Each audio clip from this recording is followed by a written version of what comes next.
trois ordonnances naturelles divines qui ont été laissées à l'Église. L'une d'elles, c'est la communion. Le lavage de pieds, le baptême d'eau. Ce sont les seules ordonnances et ce sont les seules trois choses. Il dit c'est la perfection en toi. Le chiffre 3 c'est le chiffre de Dieu. Le chiffre 3 c'est la perfection. Si vous avez besoin de la perfection, Jésus-Christ est le sommet de cette perfection. Et si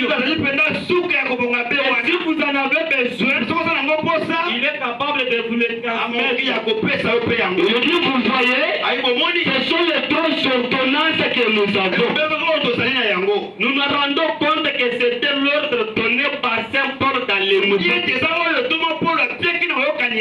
Et chaque chrétien a rempli du Saint-Esprit doit exécuter ce don.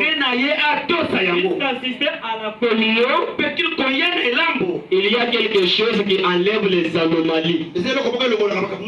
Prendre le pain ici, il y a quelque chose qui enlève toutes les maladies. Alors parmi ces trois choses, nous allons essayer de nous appesantir dans quelques minutes sur la table du Seigneur. Et qu'est-ce que la table du Seigneur? Frère Branham dit ceci représente le corps du Seigneur. Le pain, comme le cantique le disait, ma foi regarde à toi. Il n'y a que trois ordonnances que le Seigneur nous a données. Le baptême d'eau, prendre le pain et le vin, et le lavage de pieds. Ce sont ces ordonnances-là. Et ceci représente le corps brisé de Christ. Et ma prière est que chaque personne qui prend part à ceci reçoive la bénédiction du Saint-Esprit descendant sur lui. La prière de Frère Branham est que chaque personne qui va passer à cette table reçoive la bénédiction du Saint-Esprit.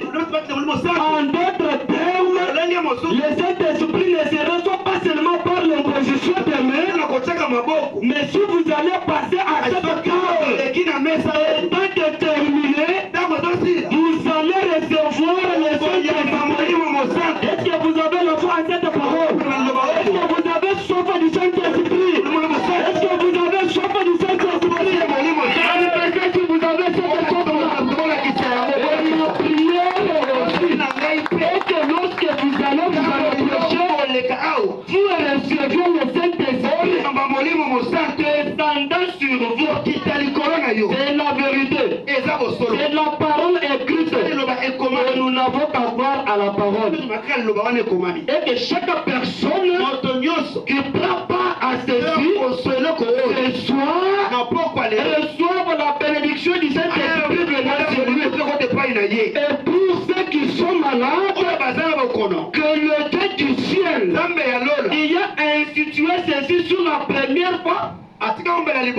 Sur la première fois en Égypte, on avait les herbes amères et du vin. Je crois que Dieu vous guérira de toutes vos maladies. Dieu vous guérira de toutes vos maladies. Est-ce qu'on peut dire amen? Est-ce qu'on peut dire amen? Est-ce qu'on peut boucher? Est-ce qu'on peut boucher? Est-ce que tu peux recevoir la guérison? Est-ce que tu peux recevoir la guérison? Cette maladie maintenant tu dois partir. Dis à cette maladie la parole est sortie et c'est une réalité. Chaque personne qui va passer ici, c'est un mot de passe. C'est un mot de passe. Chaque personne qui va passer ici pour prendre le pain et prendre la coupe, il va recevoir les Saint-Esprit. Il a la foi dans son cœur. Et il sera guéri de toutes les maladies. Est-ce que c'est la vérité? Est-ce que tu es rempli du Saint-Esprit? de ce Dieu, son cœur n'est pas à l'aise. Il doit être chaque fois Est-ce que vous le croyez? Dieu va faire quelque chose.